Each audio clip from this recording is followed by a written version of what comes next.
بسم اللہ الرحمن الرحیم۔ ڈسکور اوریجنل کے معزز ناظرین، السلام علیکم۔ اب کس نمبر 608 ملاحظہ فرمائیں۔ دل گواہی دیتا تھا کہ تاریخ نے ایک اور عبرتناک باب رقم کر دیا ہے۔ اب نہ پچھتانے سے کچھ حاصل ہوگا، نہ رونے دھونے سے، نہ بحث کرنے سے کہ یہ سیاست دانوں کی غلطی تھی، فوجی کارروائی کا شاخسانہ تھا یا ہمارے اعمال کی سزا۔ وقت کا فیصلہ بہرحال ہمارے خلاف آ گیا تھا۔ غالب نے ایک بھر کے کہا، سکندر، اب کیا ہوگا بنگالیوں کا؟ یہ تو آنے والا وقت ہی بتائے گا۔ وہ سب جو محب وطن تھے، دو قومی نظریے پر یقین رکھتے تھے، پاکستان کی سالمیت کی خاطر خیر قربانی دے رہے تھے، وہ کہاں جائیں گے؟ کیا وہ پھر ہجرت کریں گے؟ پھر اپنا سب کچھ لٹا کے دوسرے پاکستان جائیں گے؟ اور ہماری فوج؟ میں نے کہا، مرزا غالب، مت سوچو یہ سب کچھ، یہ ہمارے سوچنے کی بات نہیں۔ ہم تو صرف ایک دشمن سے لڑ رہے تھے، چودھری دلاور اینڈ کمپنی سے۔ ہم جنگ کی سیاست کے فریق نہیں تھے۔ ہمارے سامنے صرف ایک مقصد تھا کہ دلاور اینڈ کمپنی کے مذموم عزائم کی راہ میں دیوار بن جائیں، اسے اسلحے کے بدلے بے گناہ انسانوں کے لہو کی قیمت نہ وصول کرنے دیں، پاکستان کے دشمن کی مدد کرنے والے غداروں کے اس ٹولے کو تباہ کر دیں۔ اس مقصد میں ہم ناکام نہیں رہے۔ ان حالات پر ہمارا کوئی کنٹرول نہیں تھا جو ملک ٹوٹنے کا سبب بنے۔ آئندہ بھی ہمارے اختیار میں کچھ نہیں ہوگا۔ سیاسی فیصلے کرنے والے دوسرے لوگ ہیں جن سے ہم باز پرس تک نہیں کر سکتے۔ یہ بہت بڑا صدمہ ہے، مگر ہم اسے کروڑوں پاکستانیوں کی طرح برداشت کرنے پر مجبور ہیں۔ ہاں، سوچنے اور فکر کرنے سے کچھ حاصل نہیں، جو ہونا تھا وہ تو ہو گیا۔ اب بحث سے کیا ملے گا سوائے تلخی کے اور بے مقصد دل آزاری کے؟ نازو نے کہا، ہمیں تو اب واپسی کا سوچنا چاہیے۔ محسن کا پتہ نہ ہوتا تو ہم یہیں سے لوٹ جاتے، مگر وہ ڈھاکہ میں ہمارا انتظار کر رہا ہے۔ ہم ڈھاکہ ضرور جائیں گے، ہم اسے ساتھ لیے بغیر واپس نہیں جا سکتے۔ میں نے کہا۔ گل کے افسردہ چہرے پر تھوڑی سی چمک آئی۔ معلوم نہیں وہ اس وقت کہاں ہوگا، کہیں سرے راہ گزر بیٹھا ستم کش انتظار ہوگا۔ غالب نے کہا، ہم اسے تلاش کر لیں گے گل۔ وہ بالکل اکیلا کتنا مایوس ہوگا، اس نے تو سب کچھ گنوا دیا۔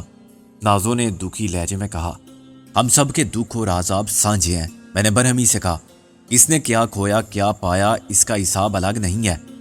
اب حساب کر کے احساس زیاں کے سوا کیا ملے گا؟ غالب نے کہا، میں نے سود و زیاں کے خیال کو کبھی اہمیت نہیں دی، لیکن میں سمجھتا ہوں کہ ہم نے جو پایا وہ اس سے کہیں زیادہ اہم ہے جو ہم نے گنوا دیا۔ میں نے کہا۔ غالب نے کہا، یہ نفع و نقصان کا سودا نہیں تھا، بس ایک سودائے سر تھا۔ میں نے کہا، فائدے کا خیال ہوتا تو دلاور کی پیشکش قبول کرنے میں بہت فائدہ تھا۔ وہ منہ مانگی قیمت دے رہا تھا جو کروڑوں سے کم نہ تھی، مگر میں اپنے باپ کا مظلوم لہو بیچ سکتا تھا، نہ اپنے وطن کی آبرو۔ ایک حساب تو بے باک ہوا، ہم نے دلاور کو بہت نقصان پہنچا کے پسپا ہونے پر مجبور کر دیا۔ دوسرا حساب ابھی باقی ہے۔ میرے والد مرحوم وزیر خان کے قاتل ابھی زندہ ہیں۔ اب میری اور اس کی ذاتی جنگ ہے۔ سردار جی کھانے کے ساتھ خود بھی آ گئے۔ اپنی پریشانی میں انہوں نے ہماری پریشان حالی پر غور ہی نہیں کیا۔ لو یارو کھاؤ۔ انہوں نے کھانے کے برتن فرش پر رکھے اور خود بھی آلتی پالتی مار کے بیٹھ گئے۔ فرش پر بہت پرانا قالین تھا۔ ہم نے ایک پرانے اخبار کو دسترخوان کے طور پر استعمال کیا۔ اس سرامی کو شک ہو گیا ہے، سردار جی نے ٹھنڈی سانس لے کر کہا، حالانکہ میں نے ایسی کوئی بات نہیں کی۔ کیا شک ہو گیا ہے؟ میں نے کہا، چور کی داڑھی میں تنکا۔ سردار جی نے اپنی داڑھی کو کھجا کے کہا، مجھ سے پوچھ رہا تھا کہ تم وہاں کیا لینے گئے تھے؟ ساتھ والے کمرے میں۔ میں نے کہا کہ میری مرضی، ہوٹل کا مالک ہوں میں اور وہاں ٹھہرے ہوئے ہیں میرے سسرال کے لوگ۔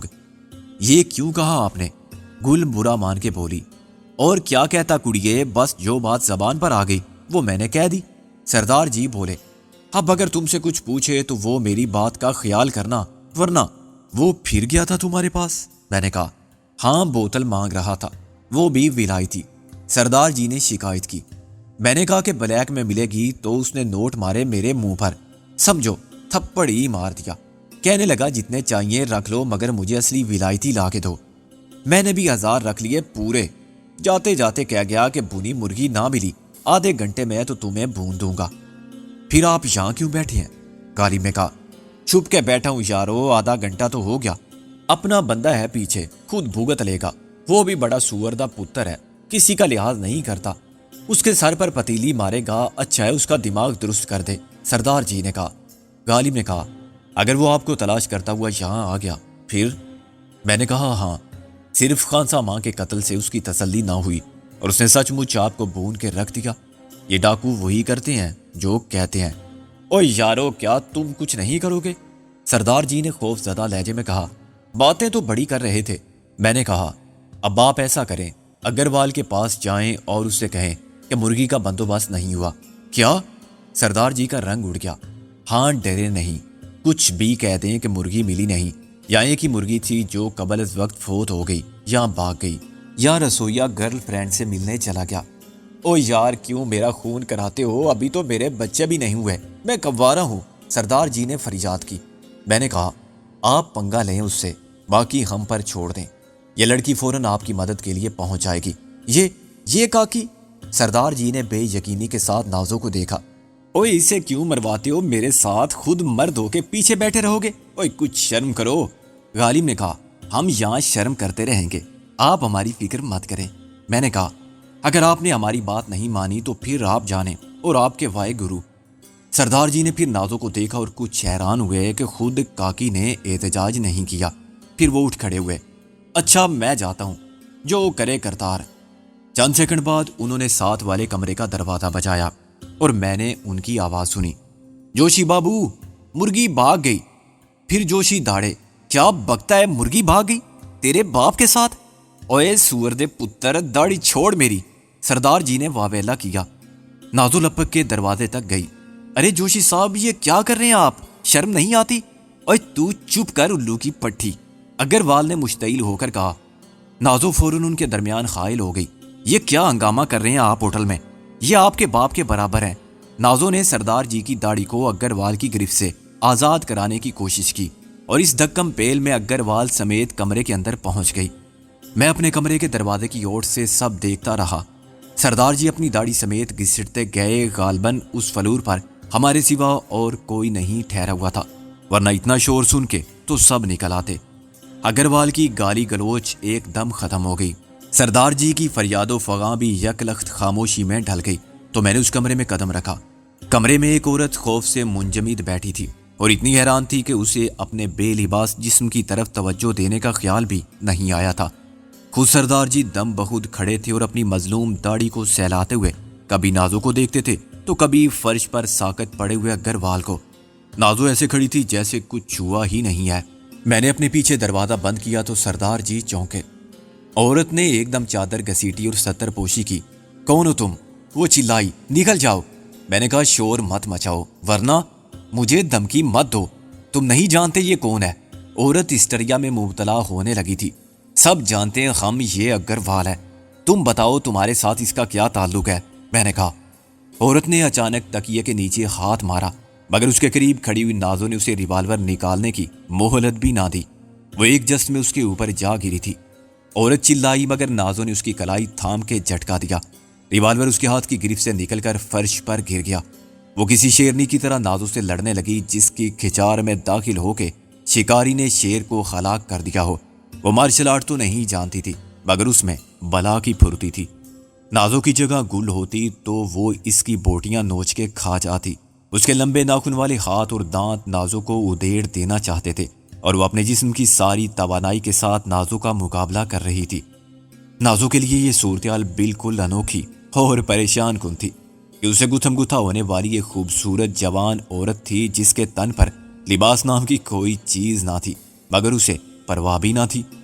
نازو شاید اسے مغلوب کر کے خاموش رکھنا چاہتی تھی مگر یہ ممکن نہ رہا تو اس نے ایک کاری ضرب لگا کے اس عورت کی مزاحمت ختم کی۔ پھر وہ بیڈ سے اتر آئی۔ میں نے آگے بڑھ کر اس پر چادر ڈال دی۔ نازو کا چہرہ خراشوں سے بھر گیا تھا اور اس کے بازو پر جگہ جگہ دانتوں سے کاٹنے کے نشان تھے جس سے خون رس رہا تھا۔ سردار جی نے پھٹی پھٹی آنکھوں سے اسے دیکھتے ہوئے حلق سے موزی کا خیز آواز نکالی، شاباش شیر دی بچی شاباش۔ اوہ یارو، میں تو سمجھا تھا لوگ اکثر غلط سمجھتے ہیں۔ میں نے کہا آپ کا کوئی قصور نہیں سردار جی۔ غالب نے نازو کو سنبھال لیا۔ پاگل ہو تم بھی، اسے کیوں اتنا موقع دیا؟ دیکھو کیا حال کر دیا اس نے تمہارا۔ نازو تکلیف کے باوجود مسکرائی۔ کچھ نہیں ہوا مجھے، میں اسے مارنا نہیں چاہتی تھی، کیوں؟ ایسی عورت پر ترس کھانا جو اتنے قتل کر چکی ہو کوئی عقل مندی ہے؟ تمہیں چھوڑتی وہ اگر موقع ملتا؟ میں نے کہا چلو اسے اپنے کمرے میں لے چلو، اس کی کچھ مرہم پٹی کرو، پانی سے زخم ہی صاف کر دو، صبح انجیکشن لگوانے پڑیں گے، تم بھی جاؤ گل۔ انجیکشن؟ میں نہیں لگواتی کوئی انجیکشن، نہ تو بولی۔ میں ڈاکٹر کو بلا لیتا ہوں ابھی، وہ دوائی دے جائے گا، مگر اسے یہ مت بتانا۔ سردار جی نے خوش کل کو تھوک نگل کے تر کیا۔ پھر بھی انجیکشن تو لگیں گے۔ میں نے کہا کتا کاٹ لے آدمی کو یا خود آدمی، گوشت کھانے والے ہر جانور کے دانتوں میں ایک ہی زہر ہوتا ہے۔ نازو نے دروازے سے نکلتے نکلتے کہا میں نے کہہ دیا نا کہ میں نہیں لگواؤں گی انجیکشن، تمہارا تو باپ بھی لگوائے گا پورے 22 انجیکشن۔ غالب اسے کھینچ کر لے گیا۔ کمرے میں صرف سردار جی رہ گئے اور 2 ساکت پڑے ہوئے جسم۔ سردار جی سخت بد حواسی میں مبتلا تھے۔ انہوں نے کانپتے ہوئے کہا اب اس کا کیا بنے گا، یہ تو مر گیا۔ میں نے جھک کر اگروال کو دیکھا، نہیں یہ زندہ ہے۔ زندہ ہے؟ وہ بل بلائے، اف یہ تو اور بھی برا ہوا، اب یہ مجھے نہیں چھوڑے گا۔ پھر کیا خیال ہے، اسے مار دوں؟ میں نے کہا وہ نہیں، لاش سے بہت ڈر لگتا ہے مجھے، پکڑے گئے تو پھانسی ہو جائے گی، اسے چھوڑا تو کسی دن یہ تمہیں پھانسی لٹکانے آ جائے گا۔ میں نے کہا ارے وائے گرو، آخر کیا کروں میں، چھوڑوں تو مرتا ہوں، نہ چھوڑوں تو مرتا ہوں۔ سردار جی کی حالت غیر ہو رہی تھی۔ میں نے کہا حوصلہ رکھیں سردار جی، آپ کا نام دلاور سنگھ ہے، آخر سنگھ تو شیر کو کہتے ہیں نا، دلاور شیر کیا اتنے ڈرپوک ہوتے ہیں؟ اب آپ کی جان صرف ایک صورت میں بچ سکتی ہے، وہ کیا؟ آپ سمجھ لیں کہ یہاں نہ اگروال کبھی آیا تھا نہ آئے گا۔ آپ کے ہوٹل میں جو مسٹر اور مسز جوشی ٹھہرے تھے انہیں کوئی نہیں جانتا، کوئی انہیں پوچھتا ہوا نہیں آئے گا۔ آپ صبح ان کو چیک آؤٹ کر دیں۔ وہ رات بھر ٹھہرے اور صبح چلے گئے۔ آپ کو نہیں معلوم کون تھے، کہاں سے آئے تھے اور کہاں گئے۔ رجسٹر میں جو اندراج ہے وہ غلط ہے، تو اس کے ذمہ دار آپ نہیں۔ دستخط اس نے آپ کے سامنے کیے تھے اور بس۔ تصدیق تفتیش نہ آپ کا کام تھا اور نہ آپ کر سکتے تھے۔ وہ عورت اس کی بیوی تھی یا کوئی اور، آپ کو کیا معلوم؟ لیکن یہ سب پوچھنے کے لیے کوئی نہیں آئے گا، اور آ گیا تو کون آئے گا؟ کیا کسی کو معلوم ہے اگروال یہاں تھا؟ مجھے کیا معلوم؟ جب اس سے ملنے کوئی نہیں آیا اور نہ اس نے کسی سے بات کی، نہ کوئی پیغام کسی کا، تو اس سے کیا ظاہر ہوتا ہے؟ کچھ نہیں۔ سردار جی نے کہا اس سے یہ بھی تو پتہ نہیں چلتا اگروال یہاں آنے سے پہلے کس سے ملا تھا، کیا پتہ اس نے اپنے کسی آدمی کو اطلاع کر دی ہو کہ آج رات وہ کہاں ہوگا۔ میں نے کہا مشکل ہے، لیکن ایسا ہوا تو صبح تک کوئی اس سے ضرور رابطہ قائم کرے گا، خود آئے گا یا فون کرے گا۔ میں کیا کہوں، اگر کوئی آئے وہی جو پولیس سے کہا، یہاں اگروال کا کیا کام؟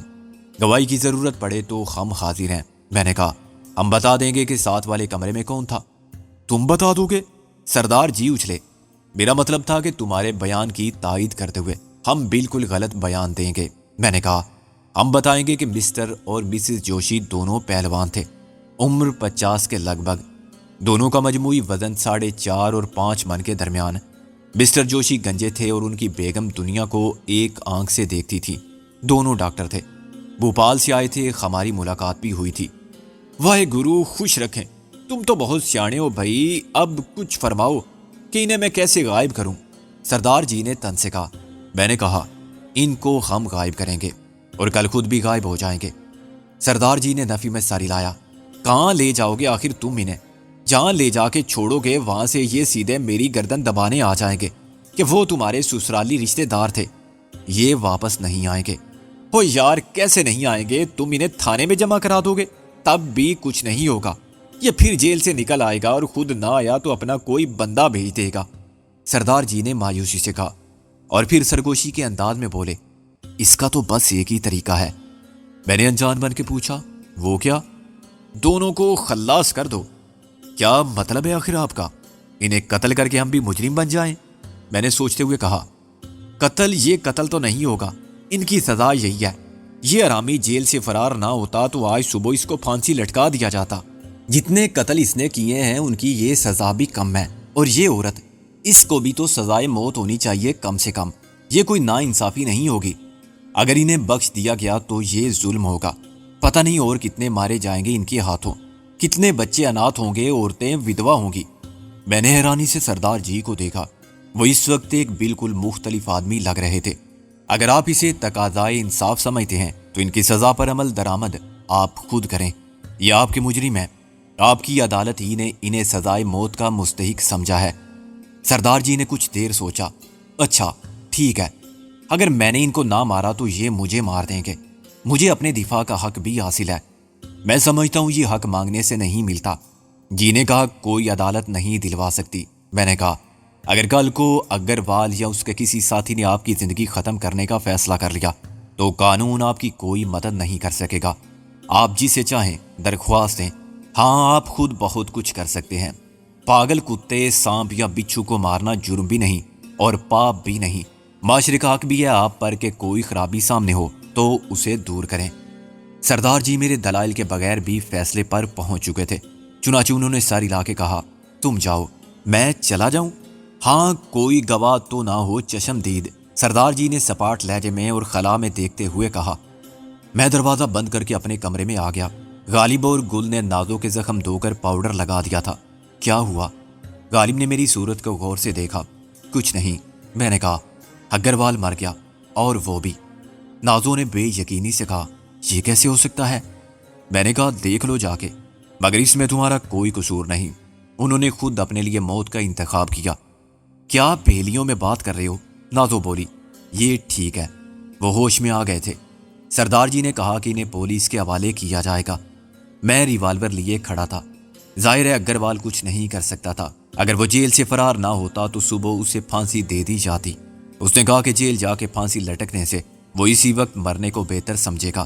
زندگی اگر ختم ہو گئی ہے تو موت کو ٹالا نہیں جا سکتا. مزید الزامات کے ساتھ انتظار کا عذاب جھیلنے سے کیا فائدہ؟ اس سے مجھ سے اور سردار جی سے اجازت لی. اپنے سامان میں سے کوئی گولی نکال لی. ایک خود کھائی اور ایک اس عورت کو دے دی. یہ لوگ ایسی چیزیں رکھتے ہیں. غالب نے کہا میں دیکھتا ہوں جا کے. گل اور نازوں نے میری بات کا یقین کر لیا تھا. میں نے کہا بہتر ہے کہ تم دونوں سو جاؤ، سکون آور گولیاں کھا لو اور دروازہ بند کر لو. اور تم؟ ہم ذرا لاشوں کو ٹھکانے لگا دیں. میں نے کہا تم کیوں پڑتے ہو اس چکر میں سکندر؟ نازوں نے کہا. گل نے کہا سردار جی کو اپنے معاملات سے نمٹنے دو. میں نے کہا یہ ہمارا معاملہ بھی بن گیا ہے. ہم سردار جی کی مدد کریں گے، پھر سردار جی ہماری مدد کریں گے. جب میں واپس گیا تو سردار جی سکتے کے عالم میں کھڑے تھے. ان کے ماتھے پر سردی میں بھی پسینہ چمک رہا تھا اور وہ بار بار اپنے ہاتھوں کو دیکھ رہے تھے. اگروال اب سیدھا لیٹا ہوا تھا، کمر کے بل اور اس کے ہاتھ پھیلے ہوئے تھے. او یارو یہ میرے بس کی بات نہیں. سردار جی نے شرمسار لہجے میں کہا. تم نے کچھ نہیں کیا؟ سردار جی نے نفی میں سر ہلایا. میں نام کا دلاور ہوں، اندر سے بالکل ہوں. انہوں نے اپنی ذات کے لیے ایک ناقابل اشاعت لفظ استعمال کیا. میں کچھ نہیں کر سکتا. میں نے کہا اچھا پھر ہمیں ہی کچھ کرنا پڑے گا. یہ بتاؤ گاڑی ہے تمہارے پاس کوئی؟ ایک چیز ہے، گاڑی سمجھو یا ٹرک. چلتی ہے نا؟ چلاتی تو نہیں. میں نے کہا میں روز اس پر سامان لاتا ہوں، بس سٹارٹ دھکے سے ہوتی ہے. غالب نے کہا اور رکتی کیسے ہے؟ اگر آس پاس کوئی کھمبا درخت یا بندہ نہ ہو. اب ایسی بات بھی نہیں. میں نے کہا اس وقت نیچے کی پوزیشن کیا ہے؟ کتنے مہمان ہیں ہوٹل میں اور کاؤنٹر پر کون ہے؟ کوئی نہیں. دن میں آ جاتی ہے ایک کاکی، شام 6 بجے چلی جاتی ہے. سردار جی نے کہا نائٹ کالج میں پڑھتی ہے. ماں ہے، ایک چھوٹا بھائی ہے، ان کا خرچہ پورا کر دیتا ہوں میں. یہ سب کس نے پوچھا تھا؟ میں نے کہا کون ہوگا اس وقت سامنے اگر ہم ادھر سے جائیں؟ اس وقت چوکیدار آ گیا ہوگا، کیا پتا کوئی مہمان نکل آئے.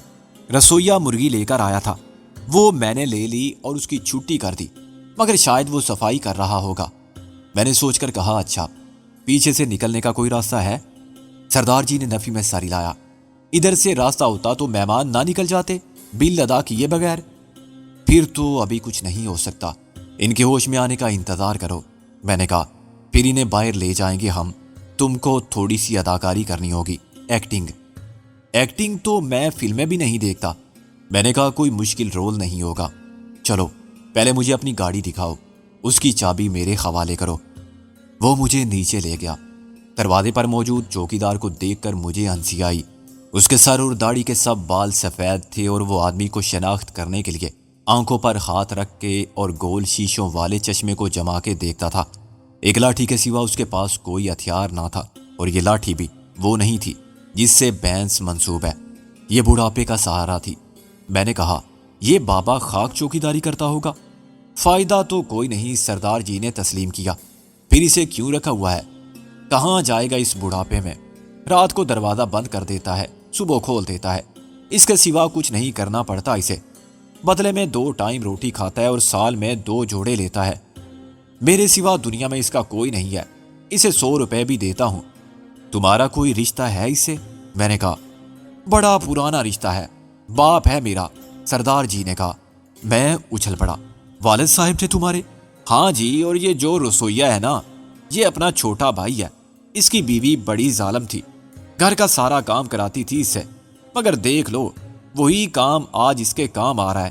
400 تنخواہ لگ گئی ہے۔ میں نے کہا کمال ہے سردار جی، جو پہلے بیوی نے کیا وہی تم کر رہے ہو۔ باپ کو دروازے پر بٹھا رکھا ہے، بھائی کو کچن میں لگا دیا ہے۔ اچھا ہے نا، اس طرح انہیں احساس نہیں ہوتا کہ مفت کی روٹیاں توڑ رہے ہیں اور میرے دروازے پر پڑے ہیں۔ کام کرتے ہیں، اپنا حق سمجھ کے سب لیتے ہیں، کسی اور کو کیوں دوں جو اپنوں کو دے سکتا ہوں؟ میں نے اس کے فلسفے سے اتفاق نہیں کیا۔ اس کے نزدیک رشتوں کی جذباتی اہمیت کوئی نہ تھی۔ اس نے باپ اور بھائی کو کاروباری تعلق کی زنجیر میں باندھ دیا تھا اور ایک ضرورت کو رشتوں کی بنیاد بنا لیا تھا۔ تاہم یہ اس کا اپنا فعل تھا اور میں خود کو ان معاملات میں ملوث کرنا نہیں چاہتا تھا۔ باہر نکل کے ہم نے عمارت کے گرد پورا چکر لگایا۔ گاڑی اکبی حصے میں کھڑی ہوئی تھی۔ یہ واقعی عجیب چیز تھی، کسی کار کی باڈی کو ٹرک کا روپ دے دیا گیا تھا۔ اب نہ یہ کار تھی اور نہ اسے ٹرک سمجھا جا سکتا تھا۔ یہ تبدیلی بھی بڑے بھونڈے طریقے پر کی گئی تھی، یوں لگتا تھا کہ خود سردار جی ہی نے یہ کام بھی کیا ہوگا۔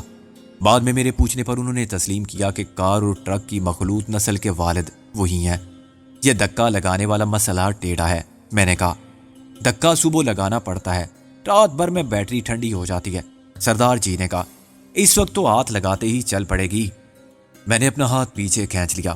اچھا لاؤ چابی۔ دیکھو یار، گاڑی دے کر بھاگ تو نہیں جاؤ گے؟ انہوں نے بادل نخواستہ چابی مجھے دی۔ مجھے سخت غصہ آیا۔ اگر ایسی بات ہے تو پھر جو کرنا ہے خود کرو، ہم جا رہے ہیں اسی وقت، رکھو اپنی چابی۔ اوہ یار، خفا کیوں ہوتے ہو؟ میں نے کہا خد کرتے ہو تم بھی، ہماری بیویاں یہاں ہیں، ہم انہیں چھوڑ دیں گے اور اس بیہودہ چیز کے ساتھ بھاگ جائیں گے؟ حقارت سے میں نے گاڑی کے ایک لات رسید کی۔ گاڑی کے اندر کوئی چیز ٹوٹ کر گری۔ سردار جی نے مجھے منا لیا۔ اوہ یار، غصہ مت کر، میں واقعی سکھ ہوں، 12 بجے ہوئے ہیں میرے۔ اس گاڑی کو دروازے کے سامنے لے کر چلو، میں نے کہا۔ اچھا، میں خود ٹرائی کرتا ہوں۔ گاڑی چلنے میں اتنی بری نہیں تھی جتنی دکھنے میں نظر آتی تھی۔ میں نے اسے ہوٹل کے گیٹ سے چند قدم کے فاصلے پر روک دیا۔ اب ہمیں پرانے میلے کپڑے دو، اپنے یا والد صاحب کے یا بھائی صاحب کے، میں نے کہا، حلیہ بدلنے کے لیے۔ ان کپڑوں میں ہم شریف آدمی نظر آتے ہیں۔ تو کیا ہم شریف آدمی نہیں لگتے؟ میں نے کہا ہمیں ڈانٹے باندھنے کے لیے چادریں بھی دو، لال رنگ کی روشنائی ہوگی، نہیں ہے تو منگوا لو، اوپر آ جاؤ۔ سردار جی نے سر کھجایا۔ آخر کیا کرنا چاہتے ہو تم؟